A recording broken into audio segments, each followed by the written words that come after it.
नमस्कार दोस्तों, डिस्कस करेंगे RPSC Rajasthan public service commission का PGT commerce school lecturer commerce का क्वेश्चन पेपर जो कि एग्जाम हुआ है जून 2025 में। पहला क्वेश्चन है, which of the following are the top 5 export destinations in terms of change in value in the year 24-25। अभी तक ऑफिशियल आंसर की आई नहीं है, उससे पहले का ये एनालिसिस है।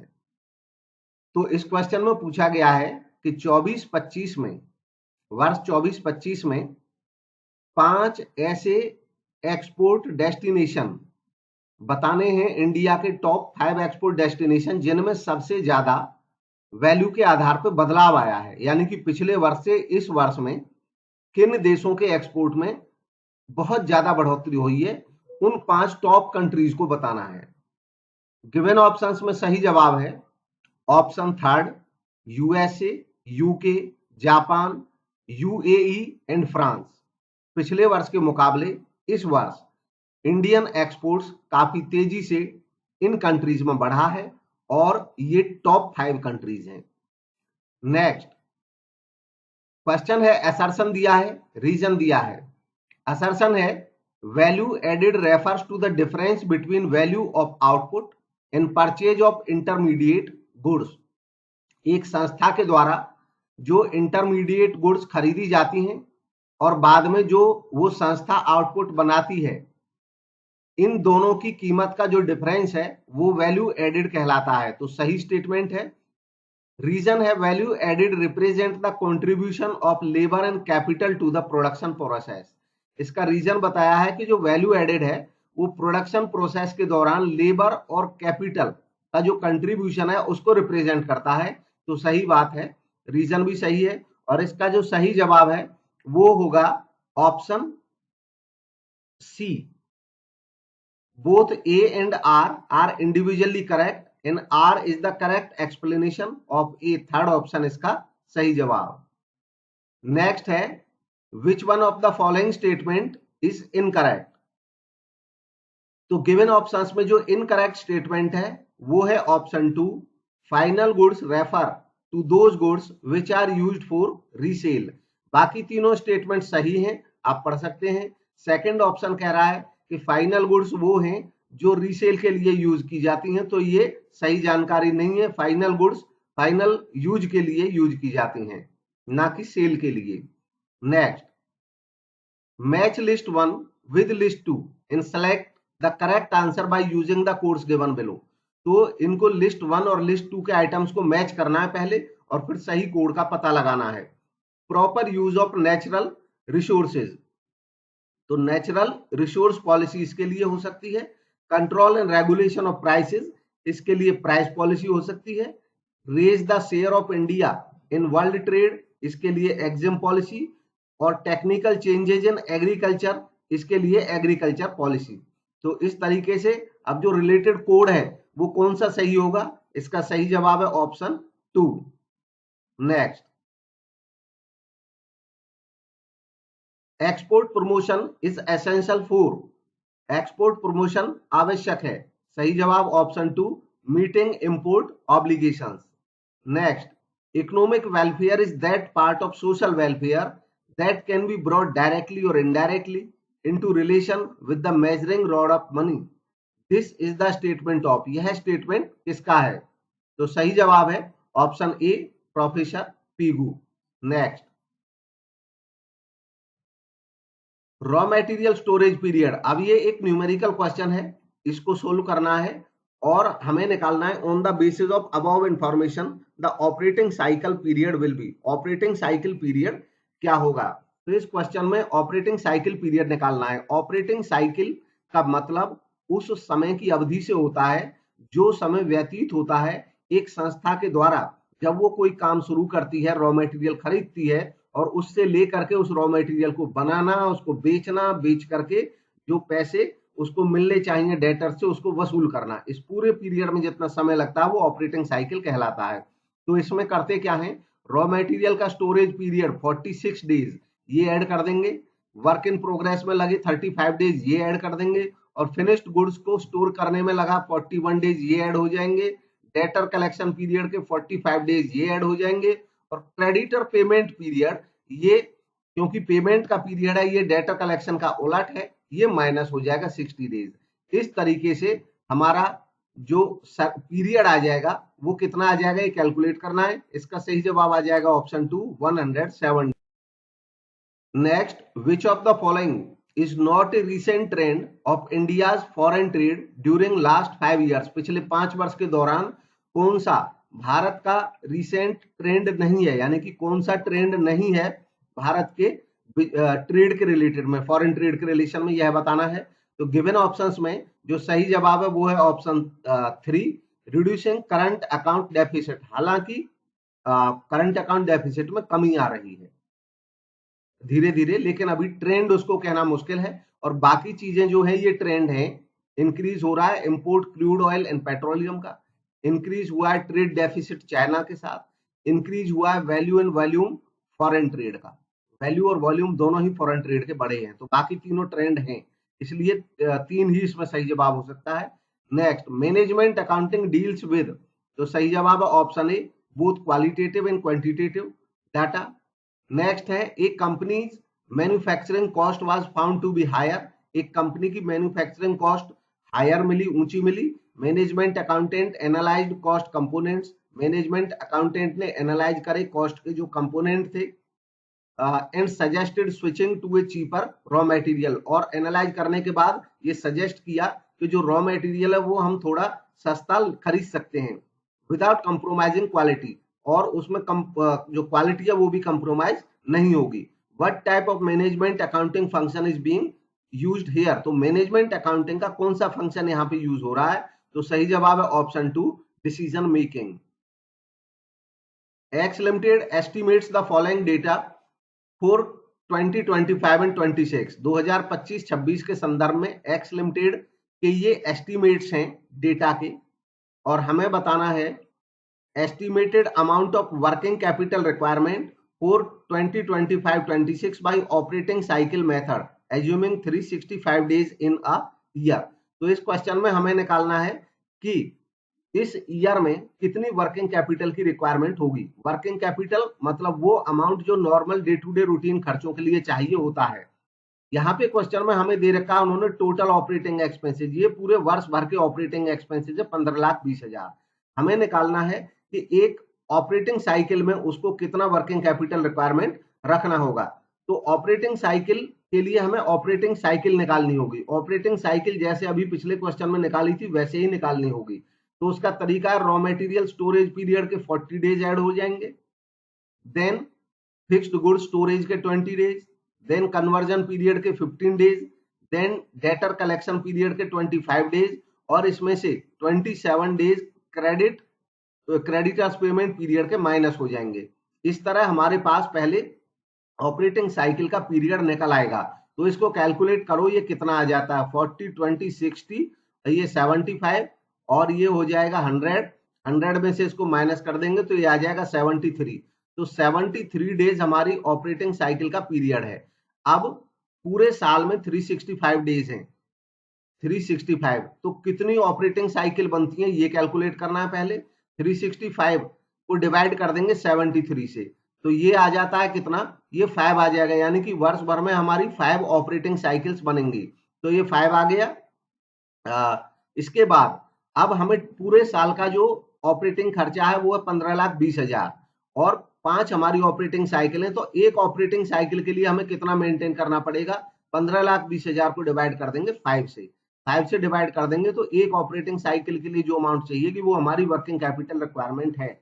इसको कैलकुलेट कर लेंगे, ये आ जाएगी 5 से इसको डिवाइड करेंगे 15,20,000 को, तो ये आ जाएगा 3,04,000। 3,04,000 जो अमाउंट आ गया। अब हमें, क्योंकि यहाँ पे एक और इंफॉर्मेशन दी है कि प्रोविजन भी करना है कंटिंजेंसी के लिए। कंटिंजेंसी यानी कि अकस्मात कोई ऐसी परिस्थिति आ जाए जिसमें प्रॉब्लम हो, उसके लिए भी 10% का प्रावधान करके चलना है। 10% मतलब इस अमाउंट का 10% और हमें प्रोविजन रखना है। तो 3,04,000, 3,04,000 का 10% हो जाएगा 30,400।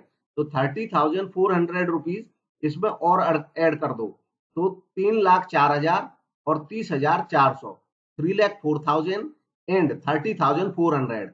It will become 3,34,400, 3,34,000 and 400. तो ये हमारी वर्किंग कैपिटल रिक्वायरमेंट होगी और जो सही जवाब है 3,34,400 वो आ जाता है ऑप्शन सॉरी ऑप्शन 4 है 400, इसमें 300 लिखा हुआ है, हमारा 3,34,400, तो ये ऑप्शन 4 इसका सही जवाब है। Next given, again numerical question है, इसको भी सोल्व कराएंगे। न्यूमेरिकल क्वेश्चंस को मैं सबको सोल्व कराऊंगा इसमें, और बाकी जो थ्योरेटिकल है उनके डायरेक्ट आंसर्स बता देंगे। बाकी थ्योरेटिकल पे भी हम फुल एनालिसिस देंगे, उसके लिए अलग से वीडियो बनेगा जिसमें ज्यादा समय लगेगा।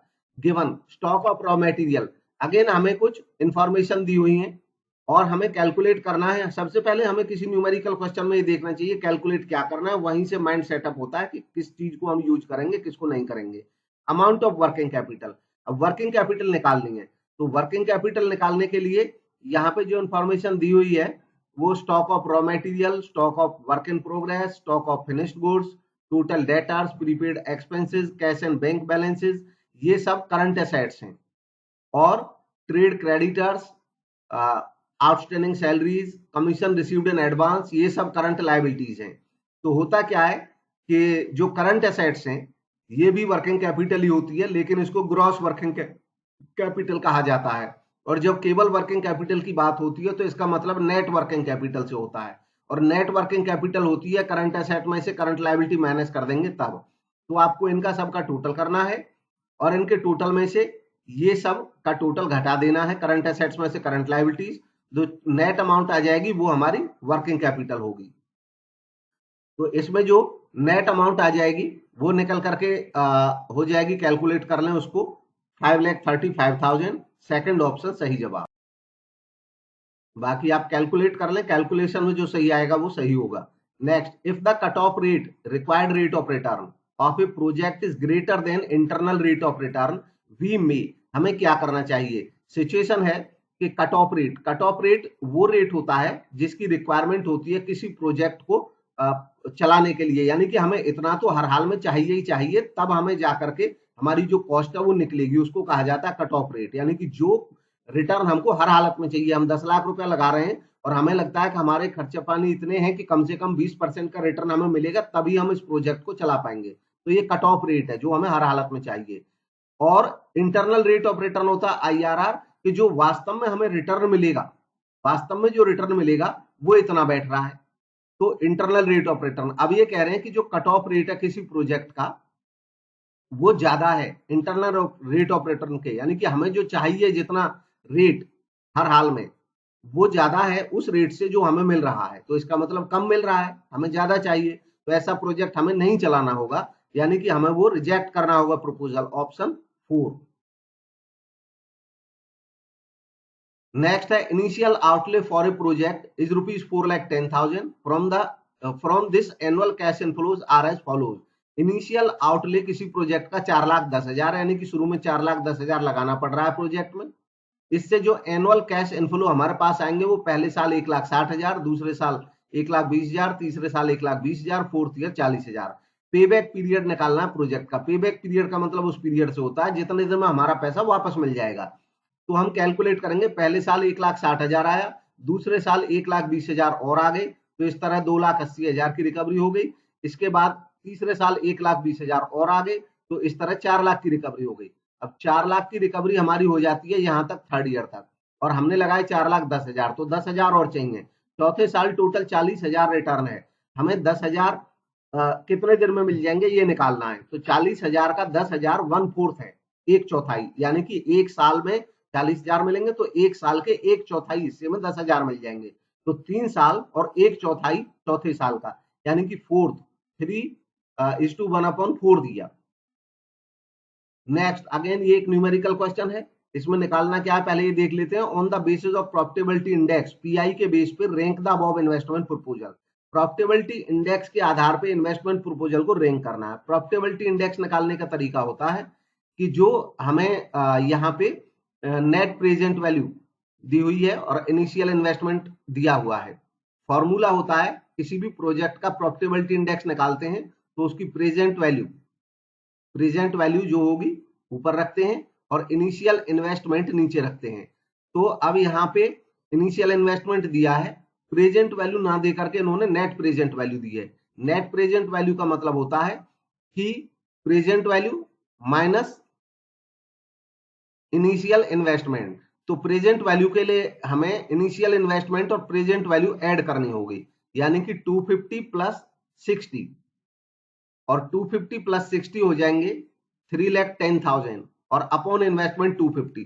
तो इसी तरह सभी का इन दोनों का टोटल करके ये अपॉन, इन दोनों का टोटल करके ये अपॉन और इन दोनों का टोटल करके ये अपॉन, इस तरह इनकी कैलकुलेशन कर लेनी है। तो इस तरह कैलकुलेशन करने के बाद जो हमारे पास इंडेक्स निकल करके आएगा वो आएगा,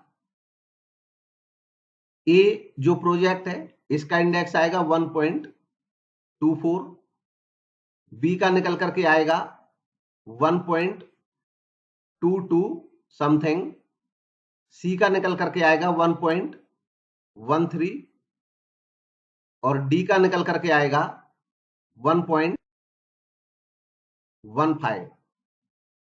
अब इनको हमने रैंक कर देना है। रैंक में जो टॉप है सबसे पहले नंबर पे तो ए आ रहा है, देन बी आ रहा है, देन डी आ रहा है, देन सी आ रहा है, यानी कि ए बी डी सी। तो इसका जो सही ऑप्शन है वो बैठेगा ऑप्शन बी, यानी कि 2 A B D C. Next, which of the following consumer needs fall under the category of cognitive preservation motive. तो इसका सही जवाब है ऑप्शन 3, नीड फॉर कंसिस्टेंसी। ये नीड्स का जो क्लासिफिकेशन है कंज्यूमर नीड्स का, इसके देने वाले हैं मैकग्यूरे।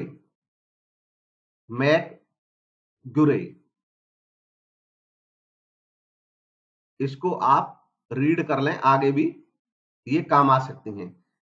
नेक्स्ट है a project cost ₹1,50,000। Again information है, पूछा क्या है ये देख लेते हैं क्वेश्चन में पहले। The accounting rate of return based on average investment will be. Accounting rate of return क्या होगा, एवरेज इन्वेस्टमेंट पे बेस्ड। तो प्रोजेक्ट के बारे में जानकारी है कि प्रोजेक्ट का कॉस्ट है 150, स्क्रैप वैल्यू होगी बाद में 30,000, लाइफ है 5 इयर्स का, average annual income before depreciation and tax है 40,000, टैक्स रेट 30%, डेप्रिसिएशन चार्ज किया जाता है स्ट्रेट लाइन बेसिस पे। अकाउंटिंग रेट ऑफ रिटर्न क्या होगा, तो अकाउंटिंग रेट ऑफ रिटर्न निकालने का तरीका होता है कि profit after depreciation and tax जो भी आएगा लास्ट में, profit after depreciation and tax जो भी आएगा लास्ट में,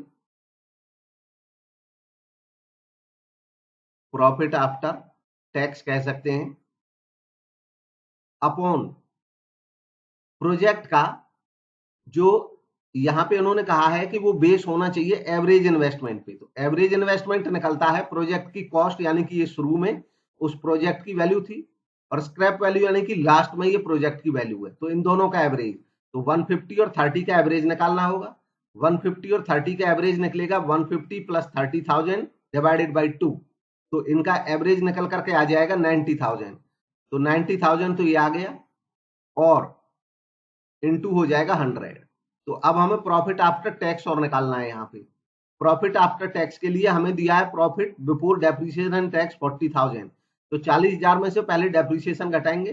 डेप्रिसिएशन का तरीका बताया उन्होंने, डेप्रिसिएशन स्ट्रेट लाइन बेसिस पे लगना है, 5 साल का ये प्रोजेक्ट है। तो ये निकालने का तरीका है कि प्रोजेक्ट की कॉस्ट है 1,50,000, बाद में स्क्रैप वैल्यू हो जाएगी 30,000। तो इस प्रोजेक्ट को हम कितना यूज कर लेंगे, प्रोजेक्ट की 1,20,000 की वैल्यू को हम यूज कर लेंगे, इसका मतलब। तो 1,20,000 इसकी डेप्रिशिएबल वैल्यू है पूरे 5 साल के दौरान। 5 से डिवाइड कर देंगे तो हमारे पास आ जाएगी इसकी 1 साल की डेप्रिशिएबल वैल्यू। 5 से इसको डिवाइड कर देंगे तो ये कितना आ जाएगा, ये आ जाएगा 24,000। तो 24,000 रुपए आ गया डेप्रिसिएशन। अब 24,000 डेप्रिसिएशन लेस करेंगे 40,000 के इस income before depreciation and tax से। 40 में से डेप्रिसिएशन के 16,000 लेस कर 24,000 लेस करेंगे 24,000, तो हमारे पास जो बचेगा वो आ जाएगा 16,000, 16,000 रुपए। 16,000 रुपए में अब हमें टैक्स भी लगाना है, टैक्स लगना है 30%।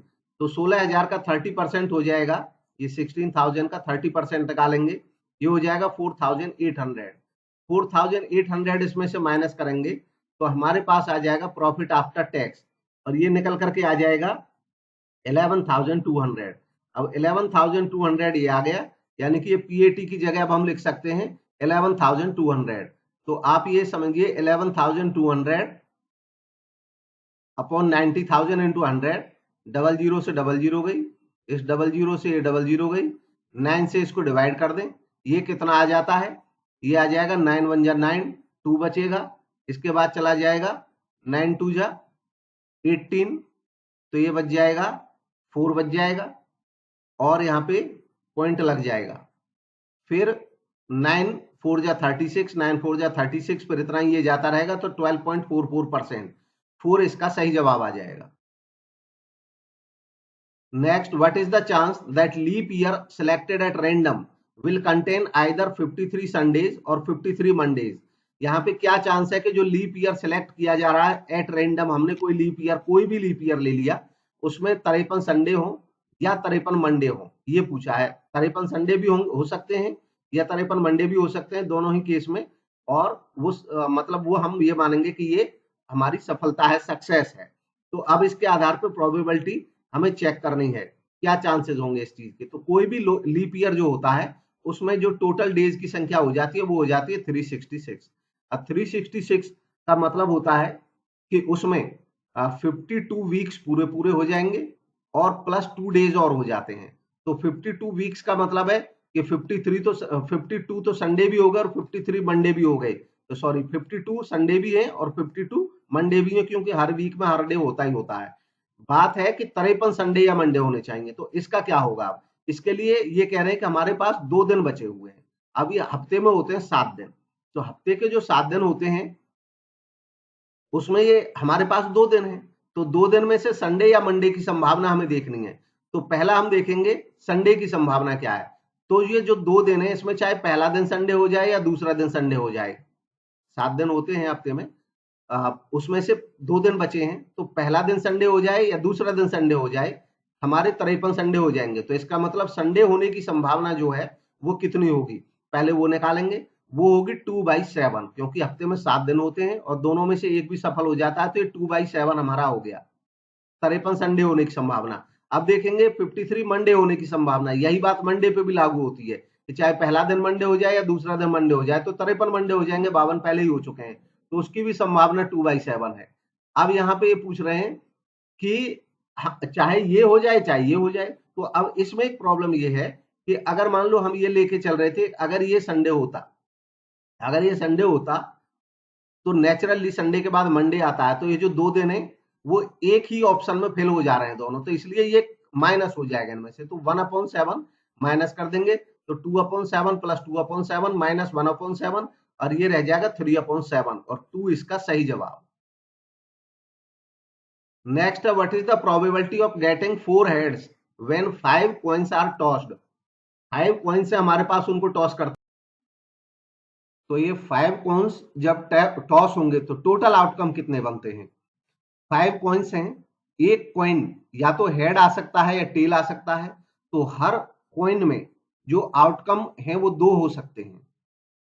5 कॉइन्स में कितने आउटकम हो सकते हैं, इसके लिए 2/5, 2 की पावर 5, जो कि आ जाता है 32।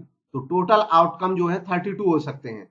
अब हम वो पूछ रहे हैं प्रोबेबिलिटी ऑफ गेटिंग 4 हेड्स। अब 4 हेड्स आने की प्रोबेबिलिटी, तो चूंकि 5 कॉइन्स को हम एक साथ जब टॉस करेंगे तो 4 हेड आ जाएं, ये हमारा 4 हेड आने की जो संभावना है, 4 हेड आने की जो संभावना है, ये सक्सेस माना जाएगा। तो सक्सेस वाले जो इवेंट है वो कितने हो सकते हैं, यानी फेवरेबल आउटकम्स। तो फेवरेबल आउटकम्स हो सकते हैं कितने, तो इसका है कि हमारे पास 5 कॉइन्स हैं, पहला, दूसरा, तीसरा, चौथा, पांचवा।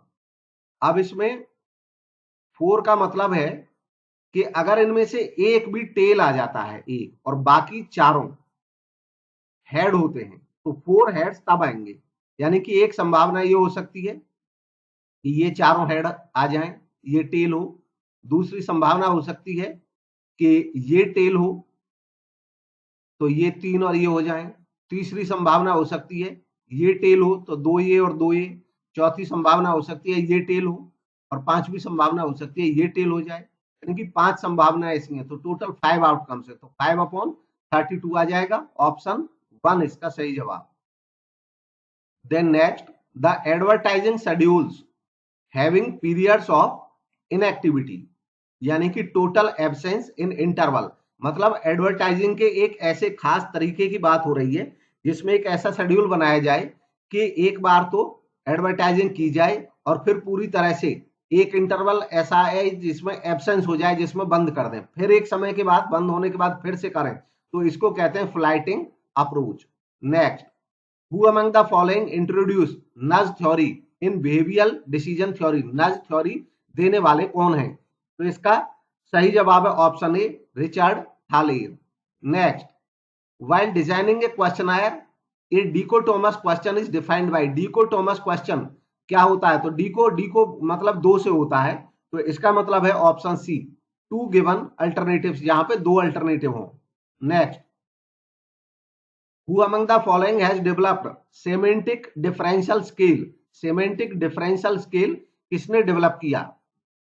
सही जवाब है ऑप्शन 4, चार्ल्स ई ऑसगुड।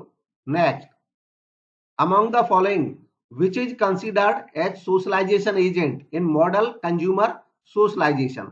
तो सही जवाब है option B, family members. Next, 25.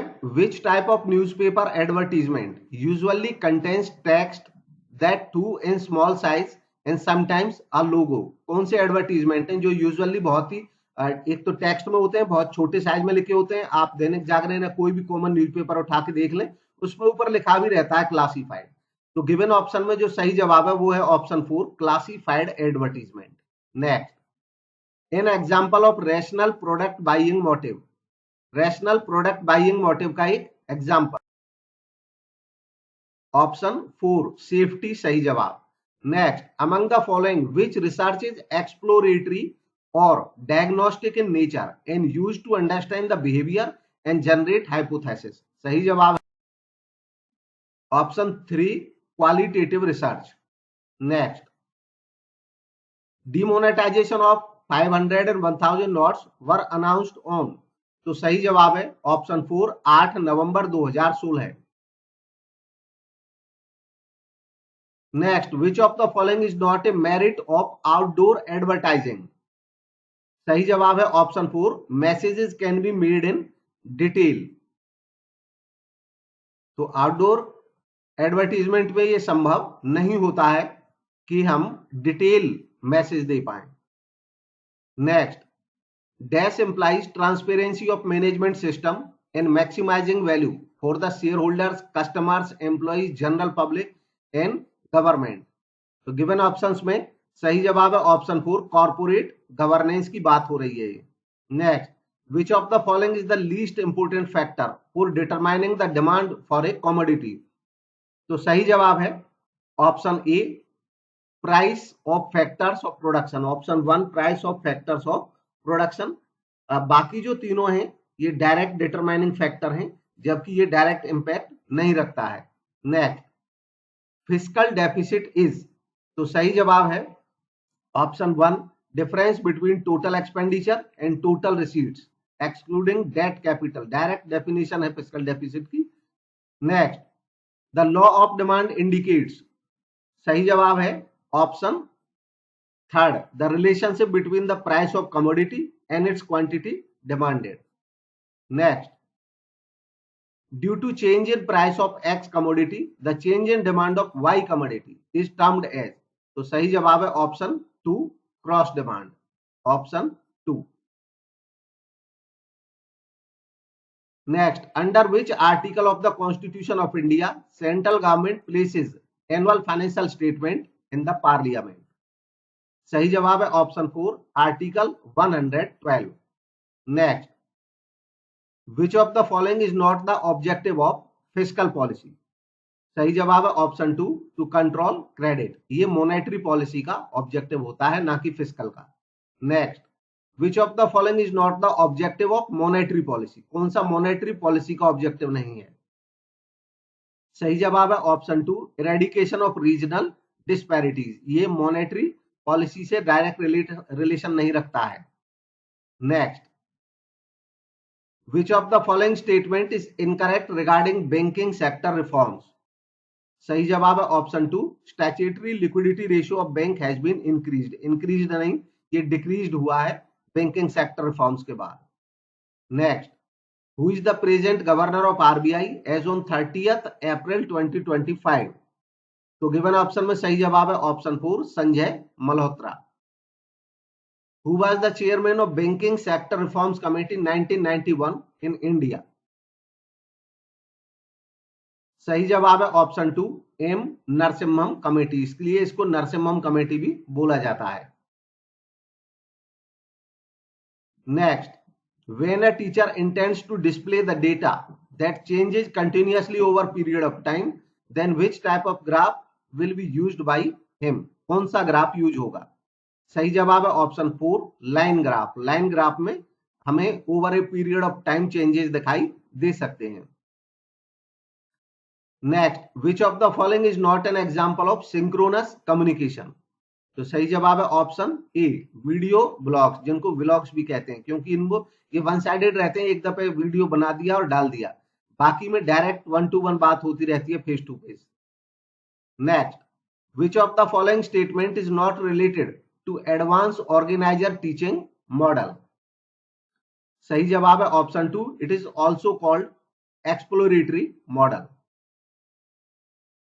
Next, which of the following is not a feature of inquiry training model of teaching? सही जवाब है option 1, it encourages heteronomous learning. Next, the first stage of think pair share strategy, TPS strategy of cooperative learning allows the students to, सही जवाब है option 4, reflect individually on a question. Next, which of the following are the uses of ICT in teaching and learning process? तो ये चारों he uses हैं ICT के, यानी कि चारों में हेल्पफुल है, और इसलिए इसका सही जवाब होगा option 2, ABCD। Next, an interactive software design that provides alternative path for navigation and attempts to address different learning style of learners is called? सही जवाब है option 4, branching design। Next, in applying system approach to instructional design, a teacher identifies that students are consistently underperforming in a particular unit despite using digital tools and standard plan. What should be the teacher's next step using this approach? तो इस approach में teacher का next step क्या होगा? Given options में सही जवाब है option 2, reanalyse the input. Input को रीएनालाइज किया जाएगा, प्रोसेस किया जाएगा in feedback mechanism to identify inefficiency of the system level. System में कहां कमी है, इसके लिए इनपुट, प्रोसेस, फीडबैक मैकेनिज्म सभी को रीएनालाइज करने की जरूरत है। Next,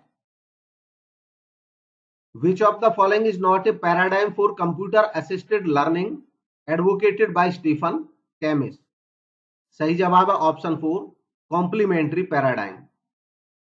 Next, in which mode of computer assisted learning the computer serves as a laboratory or a field situation and it enables students to perform difficult experiments? सही जवाब है option 1, simulation। Next, outstanding wages is, तो सही जवाब है option 3, personal account. Sweat equity shares can be issued, सही जवाब है option 3, by passing special resolution in ordinary meeting of company. Next, the pairs of book source document are given below, which one of the following is not correctly matched? तो सही जवाब है option 1, purchase return book, debit note received from the supplier. Purchase return book, हालांकि debit note इससे related होता है, लेकिन debit note issued word use होता है, issued from the supply. Next, बाकी सब सही है। What is the principal book of account in the double entry book keeping system? सही जवाब है option 4, ledger. Next, again numerical question है, इसको सोल्व कराएंगे। गिवन दिया है प्रोविजन है डाउटफुल डेट्स का 1 अप्रैल 24 को 70,000, ट्रेड रिसीवेबल्स 31 मार्च 25 को 13 lakh, total bad debts during 24-25 to be return of 1 lakh, create provision for doubtful debts equal to 5% of trade receivable, amount of provision to be debited in profit and loss account will be, provision की amount जो debit की जाएगी P&L account में वो क्या होगी। तो इस क्वेश्चन में हमें पूछा तो ये गया है कि प्रोविजन की अमाउंट जो डेबिट की जाएगी P&L अकाउंट में वो क्या होगी। अब प्रोविजन की अमाउंट डेबिट क्या की जाएगी, इसको समझने के लिए क्या करना है कि हमें ये जानना है प्रोविजन बनाना कितना है नया। हमारे पास ट्रेड रिसीवेबल्स थे 13 लाख के, लेकिन ये कह रहे हैं कि टू बी रिटर्न ऑफ, यानी कि रिटर्न ऑफ करने हैं, अभी हुए नहीं है रिटर्न ऑफ। रिटर्न ऑफ मतलब इतने बैड डेट मान करके डेट में से हटा देने। तो 1 लाख रुपए इनमें से हटाएंगे हम 13 लाख में से, तो हमारे पास जो गुड डेटर्स बच जाएंगे वो बच जाएंगे 12 लाख। 12 लाख 12 लाख के गुड डेटर्स तो इवन प्रोविजन के बाद कहा जाता है, अभी तो नहीं कहेंगे इनको। केवल हमारे पास बेड डेट घटाने के बाद के जो डेटर्स बचेंगे वो 12 लाख बचेंगे। इन पे provision banana 5%।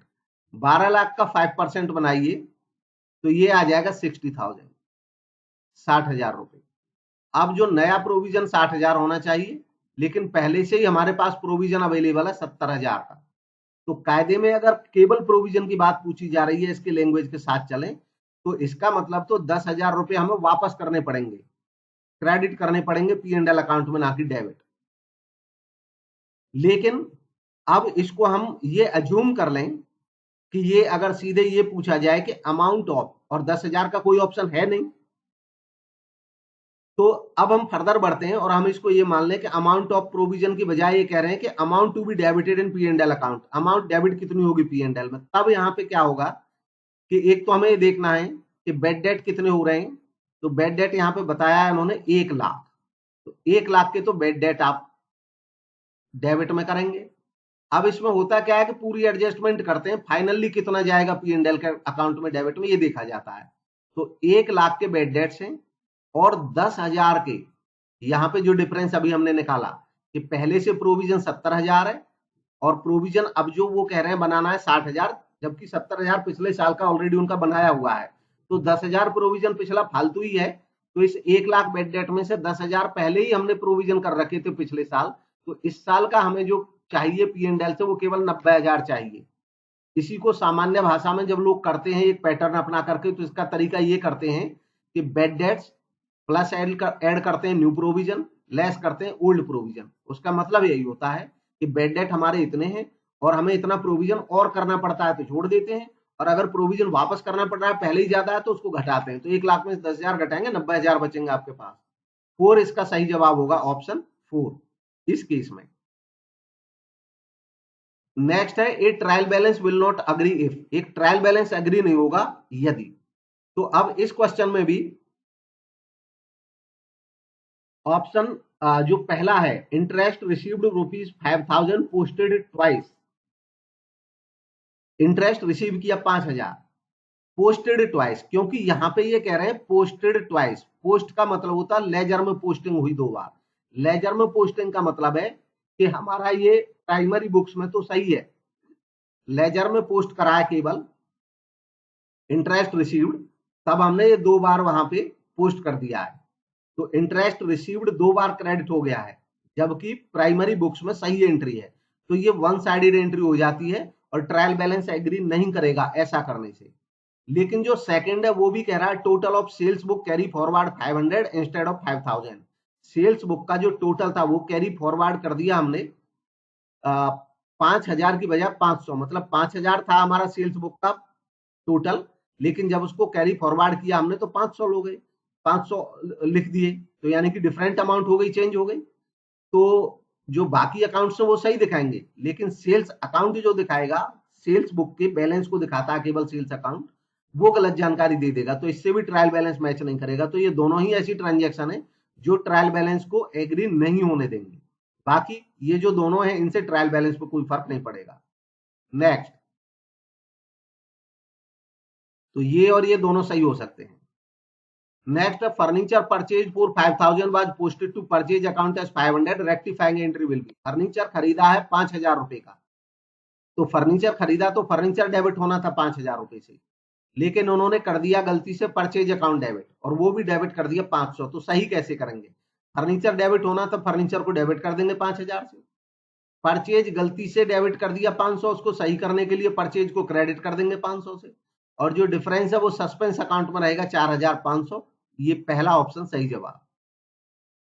Next, the creation of provision follows which accounting principle. तो सही जवाब है ऑप्शन ए, प्रूडेंस या कंजर्वेटिज्म की वजह से बनाते हैं provision. Next, depreciation is the process of. सही जवाब है option 3, allocation of cost. Next, sacrificing ratio is. सही जवाब है option 2, old profit sharing ratio minus new ratio. Next, at the time of admission of a new partner, general reserve is distributed among the partners in. सही जवाब है option 1, old profit sharing ratio. Next, which of the following is the advantage of computerised accounting system. सही जवाब है option 2, all of these. Next,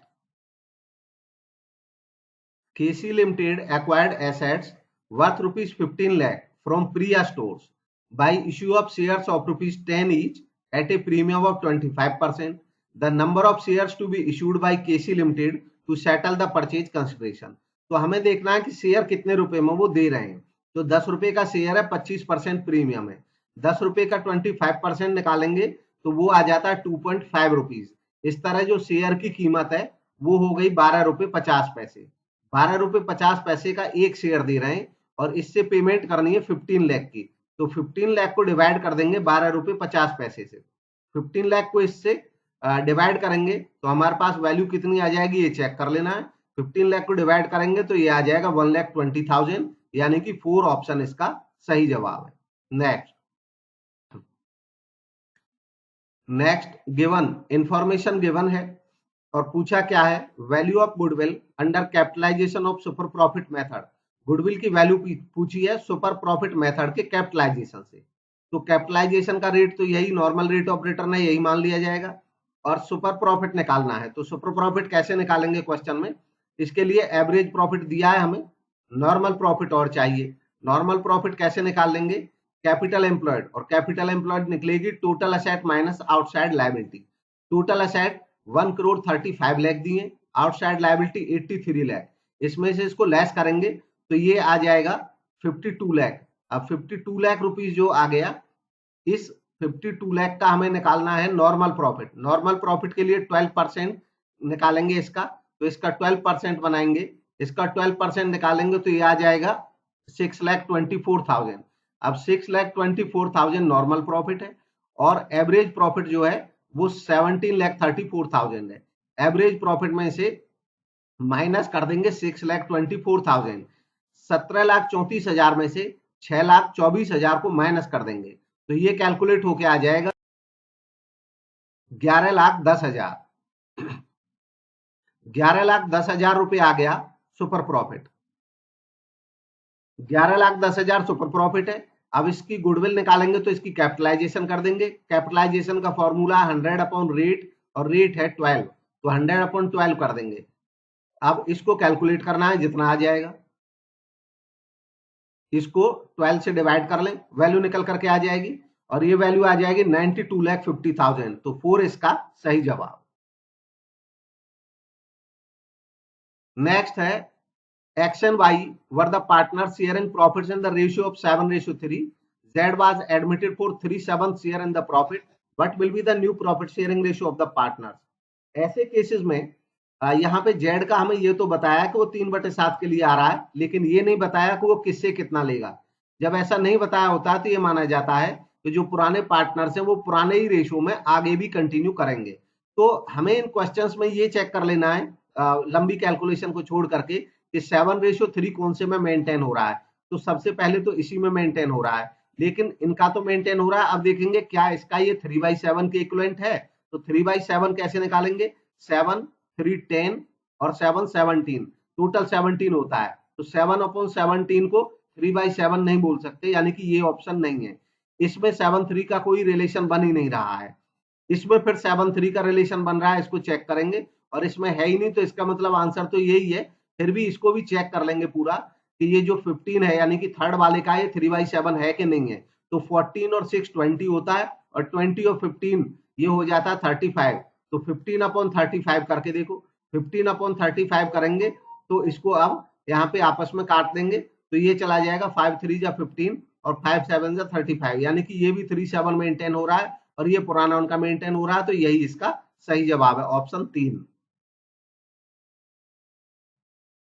next है under section 3 of companies act 2013 minimum number of members required to form a public company, तो सही जवाब option 1 7 और more than 7%, कम से कम 7 सदस्य चाहिए होते हैं पब्लिक कंपनी के लिए।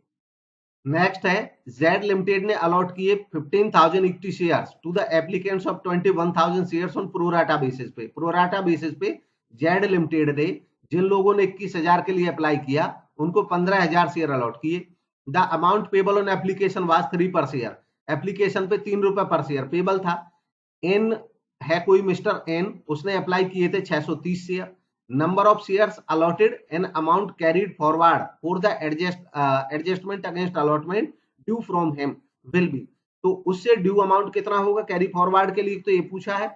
एक कितने शेयर उसको अलॉट हुए ये पूछा है, तो उसने अप्लाई किए 630। इसका एक सिंपल तरीका होता है कि 630 जो है वो इसने किए हैं अप्लाई, हमें निकालने हैं अलॉटेड, तो अलॉटेड 15,000 है और अप्लाइड 21,000 है, यानी कि 15/21 कर दोगे तो ये अलॉटेड इसके निकल आएंगे, तो कितने आ जाएंगे इसको कैलकुलेट करना है। यहाँ पे ये पहले तो 3 से चला जाता है, 3 5 15 3 7 21, 7 से ये चला जाएगा 7 9 63 और ये हो जाएगा 9 5 45, यानी कि 450, तो 450 शेयर्स हैं जो इसको अलॉट हुए हैं। गिवन ऑप्शन में एक ही ऑप्शन ऐसा है 450 शेयर्स का, तो अब ये सही इसका यही जवाब हो जाता है। फिर भी मैं इसका भी बता देता हूँ ये कहाँ से आता है, किसी क्वेश्चन में आ सकता है न्यूमेरिकल में, तो 540 कहाँ से आएगा, हमें पता है कि इन्होंने शेयर अप्लाई करे थे 630 और इनको मिले थे 450, तो इनके एक्सेस एप्लीकेशन कितनी रह गई ये जान लेना है। 630 में से 450 आपको माइनस करना है, तो ये आ जाता है 180, तो 180 शेयर की एप्लीकेशन इनकी ऐसी थी जो एक्स्ट्रा चली गई, इन पे 3 रुपए के रेट से इन्होंने जो दे रखा था 18×3 = 54, यानी कि 180 गुना 3 आपको करना है, 18×3 = 540 रुपए इनके एक्स्ट्रा चले गए। तो अन्य जानकारी के अभाव में हम ये मान लेंगे कि जो 540 एक्स्ट्रा गए हैं ये इनके अलॉटमेंट पे एडजस्टमेंट के लिए अवेलेबल है, तो 2 इसका सही जवाब है। नेक्स्ट है which item is not disclosed in the companies balance sheet, तो सही जवाब है option 4 reserve capital, balance sheet में नहीं दिखती है। Next preference share amounting 4 lakh, 4 lakh के प्रेफरेंस शेयर रिडीम्ड होने हैं 5% प्रीमियम पे by issue of shares amounting to ₹2 lakh at the premium of 10%, 4 lakh के प्रेफरेंस शेयर रिडीम होने हैं 5% प्रीमियम पे, और इनको रिडीम कैसे होना है कि इनके बदले में एक तो 2 लाख रुपए के तो शेयर देने हैं 10% प्रीमियम पे। The amount transfer to capital redemption reserve, तो है क्या कि 4 लाख फेस वैल्यू के प्रेफरेंस शेयर्स हमें रिडीम करने हैं, लेकिन 2 लाख फेस वैल्यू के शेयर हम इश्यू कर रहे हैं, तो अब केवल बाकी बचे 2 लाख, उन 2 लाख को हमें कैपिटल रिडेम्पशन रिजर्व से अरेंज करना है, इसके लिए सीआरआर बनेगा, तो सही जवाब हो जाएगा option 4 2 lakh. Next which one of the following is not a basic principle of F W. Taylor philosophy, तो सही जवाब है option 2 random selection of worker, ऐसा एफ.डब्ल्यू. टेलर के किसी प्रिंसिपल में नहीं आता है। बाकी ये तीनों चीजें एफ.डब्ल्यू. टेलर के जो प्रिंसिपल्स हैं उनके ये उन प्रिंसिपल के अंदर ही ये चीजें आ जाती हैं, उनके कॉन्सेप्ट हैं ये कि intimate friendly cooperation between management and labour, ये इस चीज की बात करते हैं कि कॉपरेशन होना चाहिए लेबर और मैनेजमेंट में अपने प्रिंसिपल्स में। Development of true science of management, यहाँ पे ये प्रिंसिपल कहते हैं कि science not rule of thumb, ये कहते हैं ट्रू साइंस होना चाहिए।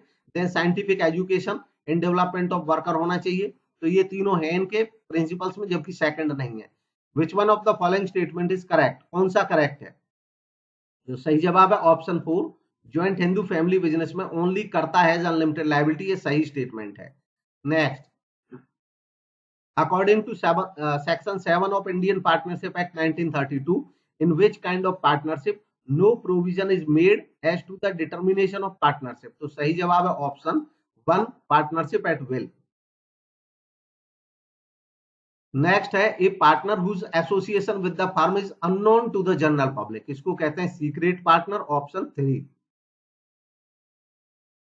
नेक्स्ट है, which of the following depositories are promoted by Bombay stock exchange and bank of India, तो सही जवाब है जो बीएससी बॉम्बे स्टॉक एक्सचेंज से रिलेटेड डिपोजिटरी है वो है सीडीएसएल, और इसलिए इसका सही जवाब हो जाएगा ऑप्शन 4 सीडीएसएल।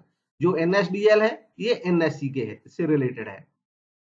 नेक्स्ट है, which of the following model of principles of management assumes management does the thinking and employees obey the orders, तो ये जो मॉडल है मैनेजमेंट मॉडल वो है ऑप्शन 4 ऑटोक्रेटिक मॉडल। नेक्स्ट है, match correct pair of nature of management and their feature, तो इसको match कर लेते हैं डायरेक्ट पहले। मैनेजमेंट एज साइंस, ये यूनिवर्सल वैलिडिटी इसकी फीचर होती है। Management as art, personalized application होता है। Management as profession, ethical code of conduct की रिक्वायरमेंट होती है। तो इस तरह इसका जो सही कोड है वो है option 4 BAC। Next, Henry Fayol was a या एन डैश मैनेजमेंट थ्योरिस्ट, तो सही जवाब है ऑप्शन 2 फ्रेंच। नेक्स्ट है, which brand development strategy involves introducing a new product under the existing brand name, तो सही जवाब है option 3 brand extension. Next, which one of the following is not an essential step regarding marketing concept of customer orientation, सही जवाब है option 2 emphasis on ecological balance। Next, in the context of secondary capital market which of the following is a correct statement, सही जवाब है option 3 prices of securities are determined by demand and supply, ये सही statement है secondary capital market से related. Next, which market facilitate the conduct of monetary policy of an economy, सही जवाब है ऑप्शन 3 मनी मार्केट। नेक्स्ट है, which one of the following is not a method of raising capital in primary capital market, सही जवाब है option 1 by bonus shares. Next है, which one of the following is not the limitation of sole proprietorship form of business organization, सही जवाब है option 1 unlimited life of a business concern. Next, integrated marketing is a part of which marketing concept, सही जवाब है option 1 societal concept. Next, which one of the following defines the number of variations available for each product within a product line, सही जवाब है option 1 depth. Next, in the context of sole proprietorship which of the following is not a correct statement, सही जवाब है option 3 there is a separate law that govern sole proprietorship, ये correct statement नहीं है। Next, which of the following index is used to measure inflation in India, सही जवाब है option 3 consumer price index CPI, पहले WPI का use होता था लेकिन अब CPI का यूज होता है। Next, which of the following bodies coordinate the activities of all institute involved in the rural financial system in India, सही जवाब है option 1 NABARD. Next, which of the following is the formula of arithmetic mean in continuous series by shortcut method, shortcut method से जो formula use होता है वो है option 2 x bar a plus sigma FDX upon n। Next, given largest value दी है, smallest value दी है, कोफिशिएंट ऑफ रेंज निकालना है, तो कोफिशिएंट ऑफ रेंज निकालने का फॉर्मूला, पहले तो रेंज क्या होती है, रेंज होती है largest value minus smallest value, ऐसा करेंगे यानी कि L - S, तो रेंज आ जाएगी हमारे पास। अब इसका कोफिशिएंट निकालने का तरीका होता है L माइनस एस, यानी कि जो रेंज है अपॉन कर देते हैं L प्लस एस, तो इसका एफिशिएंट निकल आता है। तो L माइनस एस निकालेंगे तो आ जाएगा 30, और L प्लस एस करेंगे तो ये आ जाएगा 31। तो 30 अपॉन 31 करना है, इसको कैलकुलेट करना है। तो सही जवाब आ जाएगा option 4.97। Which of the following is a relative measure of dispersion? सही जवाब है option A, coefficient of variation. जहां कोफिशिएंट लग जाता है तो ये रिलेटिव मेजर हो जाता है। Next, which of the following statement is not correct about the state participation in economic reforms? सही जवाब है option 3, the states are only at the receiving end. तो ऐसा कोई जरूरी नहीं है वो रिसीविंग एंड पे नहीं है, उनको अपना उनकी भी ड्यूटी होती है, रिस्पॉन्सिबिलिटी होती है, वो भी उनको निभानी होती है। Next, which of the following kind of unemployment which of the following kind of unemployment is common in field of agriculture in India? तो सही जवाब है option 3, disguised unemployment. Which of the following is related to Operation Flood? सही जवाब है option 1, milk production. That the real progress of India did not mean simply the growth and expansion of industrial urban centers but mainly development of villages. Who said? किसने कहा? सही जवाब है option 4, Mahatma Gandhi. Next, disinvestment of public sector undertakings, equity share capital is known as. सही जवाब है option 3, privatization. Next, which of the following statement is incorrect?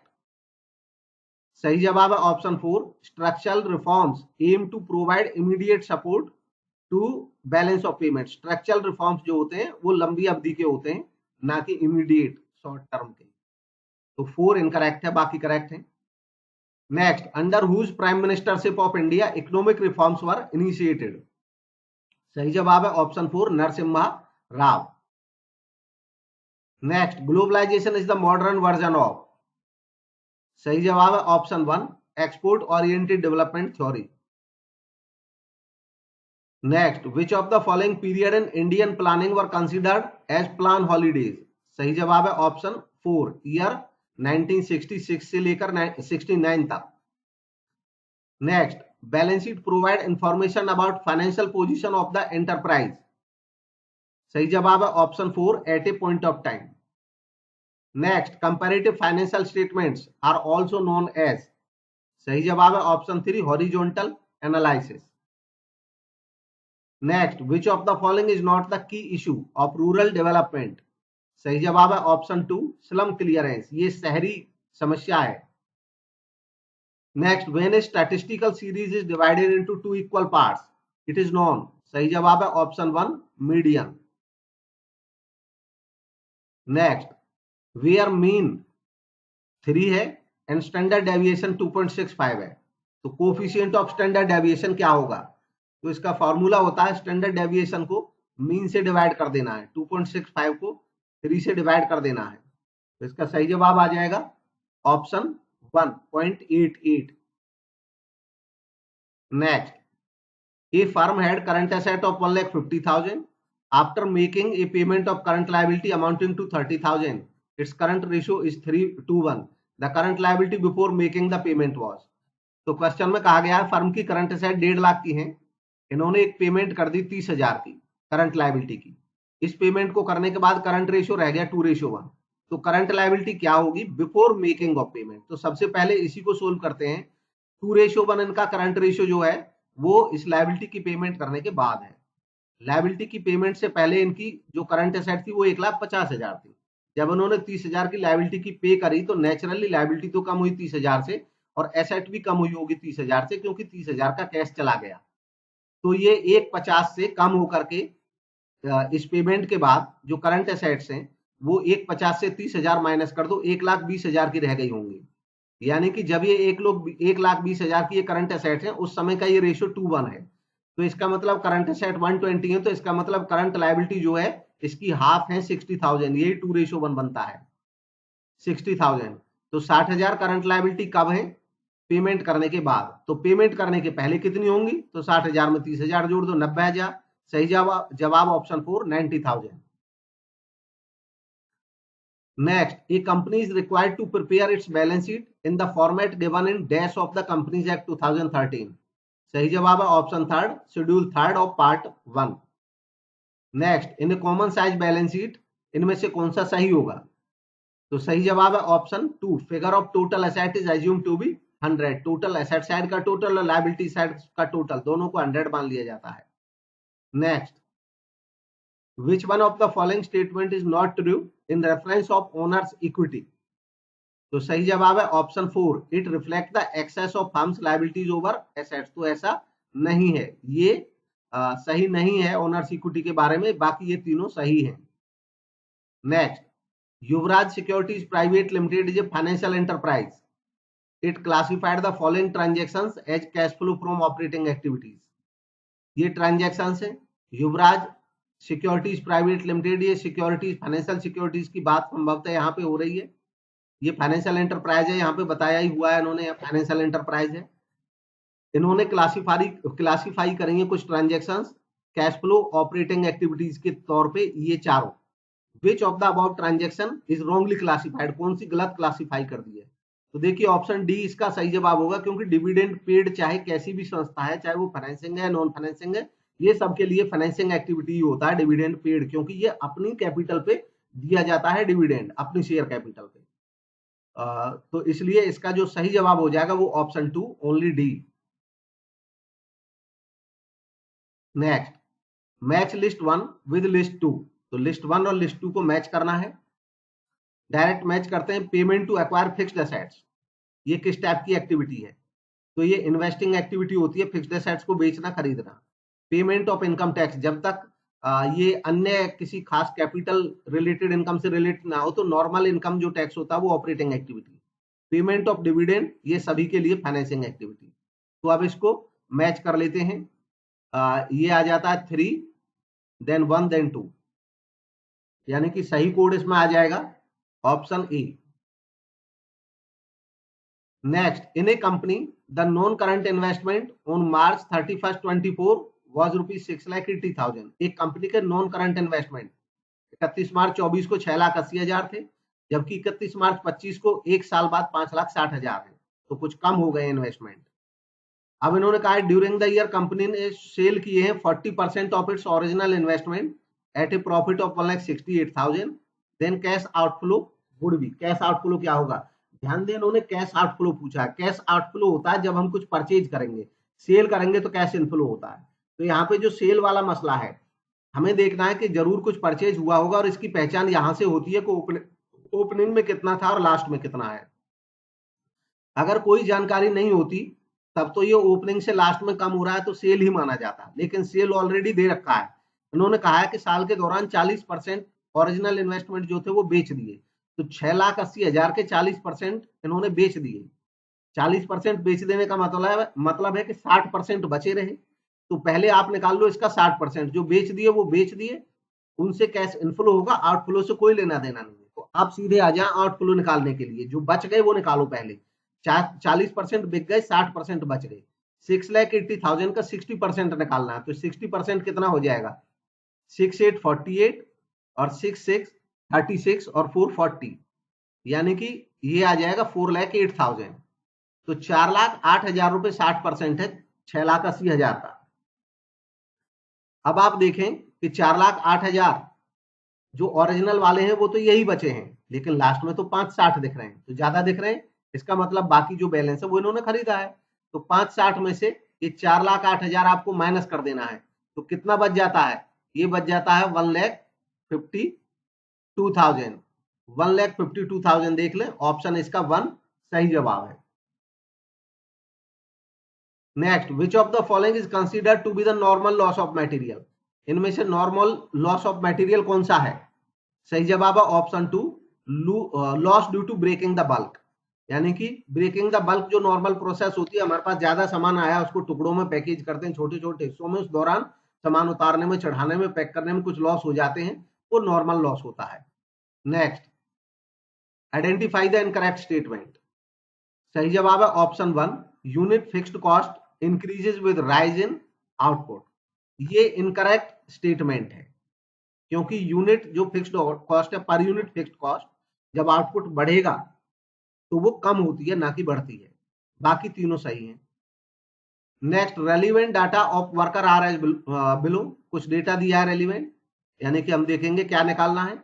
Total earnings under हाल से plan of worker, हाल से प्लान ऑफ वर्कर में total earnings निकालनी है। तो हाल से प्लान में टोटल वर्कर का हमें अर्निंग्स निकालनी है। टाइम रेट पर आवर है 60 और टाइम अलाउड है 20 घंटा, टाइम लगा 15 घंटा। तो देखिए पहले तो नॉर्मल मजदूरी उसकी कितनी बनी, 60 है पर आवर का रेट और उसने 15 घंटा काम करा, तो 15 घंटा इंटू कर देंगे 60, 15 इंटू 60, तो ये आ जाता है 900 रुपीज। 900 रुपए तो सीधे सीधे उसने कमा लिए हाल से। हाल से को याद रखना हाफ से, तो यानी कि हाफ और मिलेगा उसको बचाए हुए समय का। तो बचाया हुए समय का है कितना बैठेगा ये निकालना है पहले। बचाया हुआ समय कितना है, तो 20 घंटा अलाउड थे, उसने 15 में ही कर दिया, तो 5 घंटे बचा लिए। अब 5 घंटे की मजदूरी वैसे तो 60 रुपए के रेट से बनती है 300 रुपए, लेकिन हाफ मिलेगा अब उसको इसका बचाए हुए समय का। आधा इसको मिलेगा मोटिवेशन के तौर पे, आधा मालिक को बच जाएगा। तो इसका 300 का आधा होगा 150। 150 इसमें ऐड कर दो, इसको बोनस कहा जाता है, जो हाफ रहता है वो बोनस है। तो 150 बोनस हो गया। तो इस तरह 1050 सही जवाब आ गया ऑप्शन 1। नेक्स्ट है, एक टैक्सी प्रोवाइडर चार्जेज मिनिमम ₹80। एक टैक्सी प्रोवाइडर है, वो कम से कम 80 जरूर चार्ज करता है, ये तो फिक्स है। उसके बाद 15 पर किलोमीटर है, जितना भी आप चलेंगे। Behaviour of conveyance cost is, तो देखिए 80 फिक्स है, 15 वेरिएबल है, तो ये सेमी वेरिएबल कॉस्ट है 1। Next, can a chartered accountant audit the account of a company in which he hold share. तो सही जवाब है option 4, no, because it create a conflict of interest. Next, taking into account of normal working of the factory, overheads are recovered on the production at the rate of 350 per hour। Normal working factory की देखते हुए जो overhead है उनकी recovery वो इस तरीके से करते हैं कि पर आवर 3.5 रुपए चार्ज लगाते हैं ओवरहेड का। एक्चुअल आवर्स जो काम हुआ मार्च में वो हुआ 17,600 घंटे। Total factory expenses during this month recorded at 50,400, जबकि टोटल फैक्ट्री एक्सपेंसेस इस दौरान कैलकुलेट करें तो वो आए 50,400। सिचुएशन को क्या कहेंगे, तो देखिए 17,600 घंटे जो काम हुआ है, अगर उसको 3.5 पर आवर से मल्टीप्लाई करें तो ये कितना आ जाता है, पहले ये कैलकुलेट करना है। ये कैलकुलेट करेंगे तो ये आ जाता है, कैलकुलेशन होकर के मल्टीप्लाई होकर के 61,600। 61,600 इस हिसाब से ओवरहेड बनता है। लेकिन ये कह रहे हैं कि एक्चुअल में तो 50,400 ही खर्च हुए, तो इसका मतलब ये एक्सेस चार्ज हो गया। तो 50,400 इसमें से माइनस कर दो 61,600 में से, ये बचते हैं हमारे पास 11,200। 11,200 जो है वो ज्यादा चार्ज हुए हैं, तो इस तरह से इसको कहा जाता है ओवर एब्जॉर्प्शन। और सही जवाब आ जाएगा option 2, over absorption of overhead by ₹11,200। Next, bad debt is an example of, bad debt example है सेलिंग ओवरहेड का। Which auditing standard deals with the overall objective of the independent auditor. तो सही जवाब है option 2, SA 200। Next, section 16 of Indian contract act 1872 defines, तो इसका सही जवाब है ऑप्शन 3, अनड्यू इन्फ्लुएंस को। नेक्स्ट है स्कोप ऑफ ऑडिटर, तो ये इंक्लूड करता है किसको, सही जवाब है option 1, expression of an opinion on financial statement.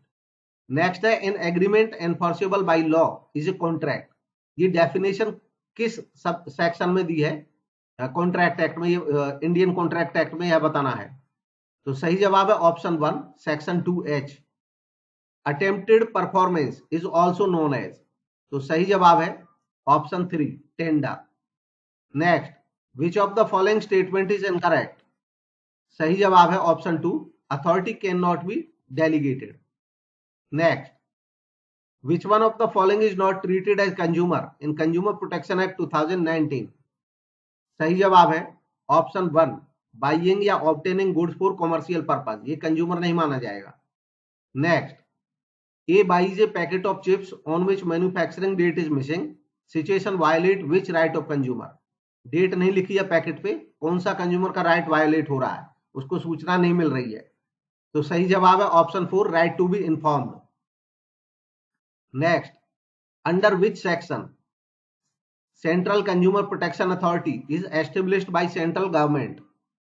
सही जवाब है ऑप्शन 4, सेक्शन 10 सबसेक्शन 1।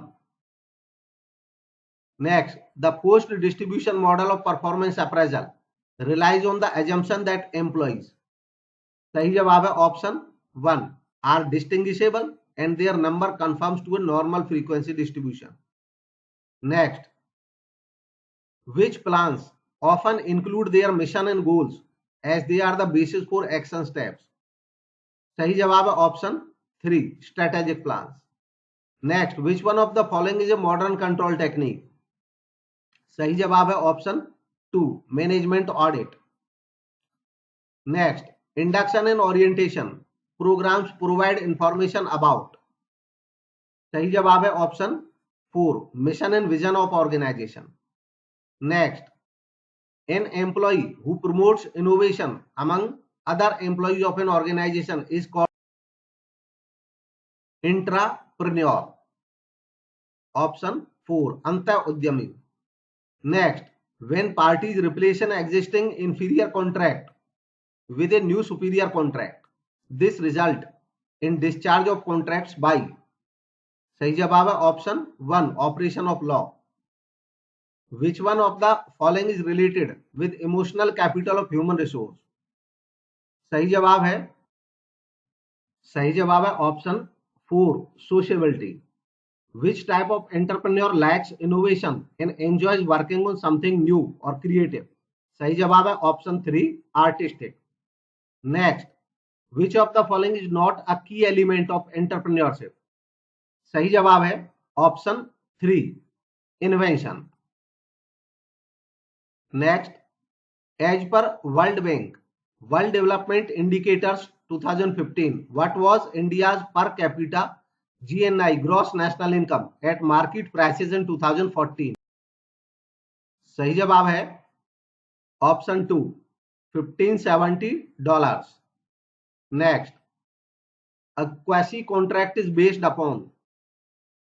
सही जवाब है option 1, doctrine of unjust enrichment। Next, a general rule that only parties to a contract may sue or be sued on that contract is known as। सही जवाब है option 4, doctrine of privity of contract. Next, which of the following is not an economic activity? सही जवाब है option 2, services rendered by housewife. Next, the concept of vicious cycle of poverty was given by. सही जवाब है option 4, professor Ragnar Nurkse. Next, mixed economy means. सही जवाब है option 2, coexistence of public and private sector.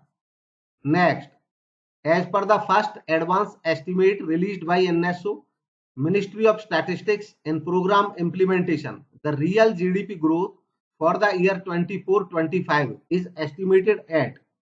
सही जवाब है option 4, 6.5। Next, which of the following statement is correct? सही जवाब है option 3, India is the largest mica producing country in the world. Next, which of the following is not a component of fiscal policy? सही जवाब है option 2, repo rate, ये monetary policy का component है। Next, trade deficit recorded by India in March 25 was. सही जवाब है option 3, $21.54 billion। Next, which of the following economists consider the per capita real income as an indicator of economic development?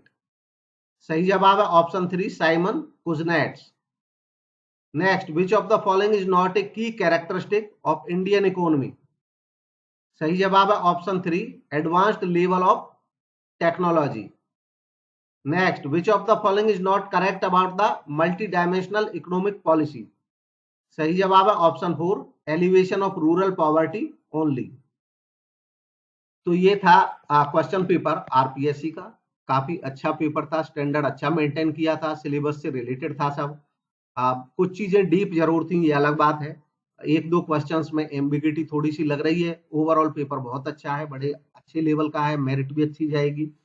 और merit मतलब ज्यादा अच्छी नहीं रहेगी, क्योंकि जो क्वेश्चंस हैं ट्रिकी हैं, डीप लेवल पे भी गए हैं और नेगेटिव है।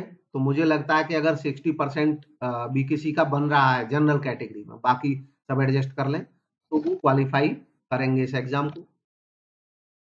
इसके अलावा चूंकि ये हमने जल्दी में ही सोल्व कराया है, हालांकि जो न्यूमेरिकल कॉन्सेप्ट थे वो सब तो डिस्कस कर लिए हैं, जो थ्योरेटिकल क्वेश्चंस हैं उनको भी डिटेल में डिस्कस करने के लिए फर्दर हम वीडियोस बनाएंगे, जिसमें हम टुकड़ों में इनको बनाएंगे, यानी कि 20-20, 30-30 क्वेश्चन एक पेपर के लाएंगे एक सीरीज में। तो उसके लिए आप चैनल को सब्सक्राइब करके रखें, जब भी स्टार्ट होगी आपको पता चल जाएगा। बेल आइकन प्रेस कर दें, जिससे आपको जब भी हमारा न्यू वीडियो आएगा आपको पता चल जाएगा। Thank you for watching.